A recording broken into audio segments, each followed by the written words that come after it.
Invite a Budget Blinds style consultant to show you how to transform your rooms just by changing your window coverings. Canada's #1 choice for window coverings. Visit budgetblinds.ca today.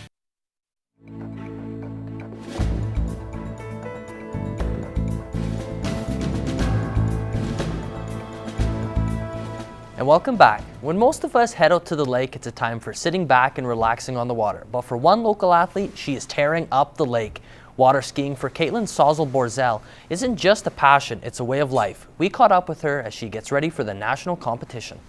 My family's always been big into water skiing, I guess, and growing up to the lake, it's always around you. And we had a friend actually come and approach us, and he's like, we're looking for more people to come and ski at provincials. Sauzel-Borzell started out water skiing for fun, but when the opportunity to compete came, she couldn't pass it up. I was on skis first when I was 4 years old, just getting up on 2 skis, then going into dropping one and slowly getting into slalom. I've probably been competing for 9 years, so I started out provincials. Caitlin has gone to nationals the last 5 years and has been able to compete against the best in Canada. My first year, I finished 7th out of 8th.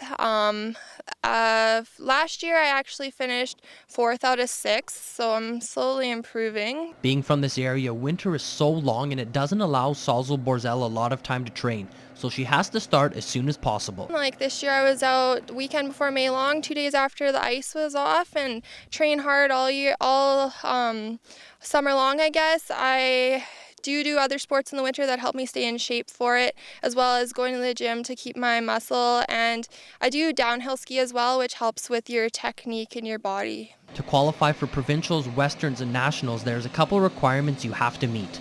It goes off of boat speed and shortening the rope. So to get qualified, I just have to go and go around a certain amount of buoys at certain speeds to be able to qualify, kind of thing. So Sauzel-Borzell has high expectations for herself this year at nationals.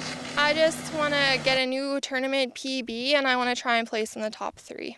The Bronson Forest Water Ski Club holds ski day Saturday and Sunday mornings. Caitlin, she gave me a quick rundown of how to water ski. Let's see how that turned out.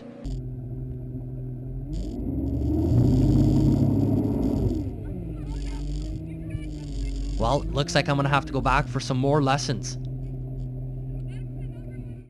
And good luck to Caitlin as she goes to nationals there. And it was Championship Sunday down in Meadow Lake as the 6th stop of the CPCA Sega Pro Tour wrapped up. Before we can get to today's results, we will check out how yesterday went. And of course, who other than Ray Mitswing at the top, a great run, and that marks his 6th straight day money.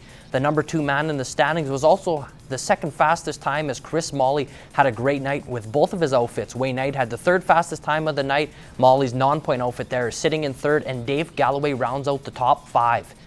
Now this is the aggregate of yesterday, Mitswing is the top man going into today's race with a time of 2:04.99, a full second ahead of Wayne Knight, who is in 2nd. Molly's in 3rd. Dave Galloway and Gordon McCallum round out the top 5.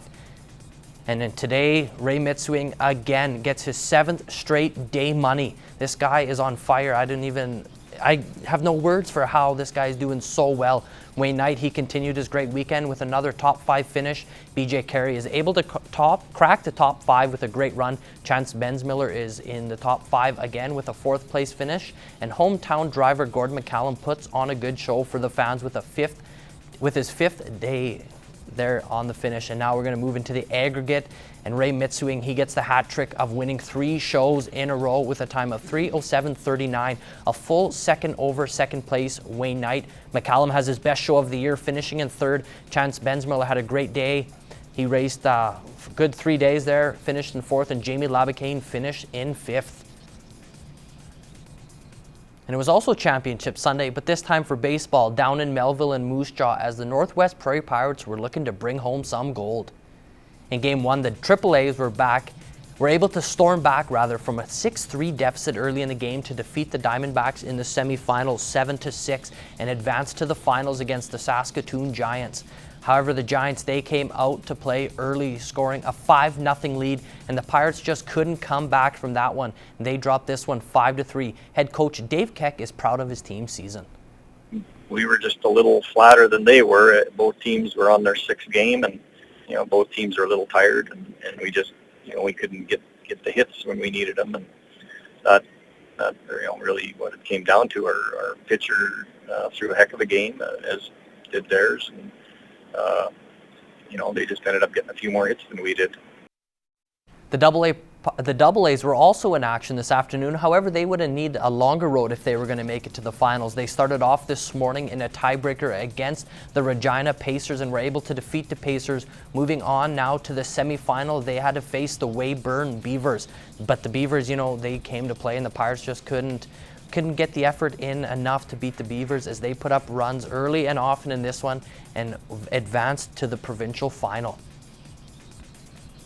In another final, this one the North Conference final in the Rocky Mountain Lacrosse League, the Lakeland Heat were taking on the Fort Saskatchewan Rebels this weekend. In Game 1 yesterday, the Rebels got out to a quick start, scoring 8 first-period goals. The Heat, however, were able to come back and settle the Rebels' offense a little bit. The Heat were able to put in 6 goals in the third period to make it close, but dropped Game 1. Moving on to Game 2 earlier this morning, it was a must-win for the Heat. However, the boys come up just short. The Heat struggled to stay out of the penalty box today, and Fort Saskatchewan played well and used their experience as an advantage. The Heat, they had a fantastic season and have come a long way since the beginning of the year, and the future looks bright for Lakeland Heat lacrosse. And one guy who brings the heat, Jeremy Thompson, he is up next with weather. Stay with us.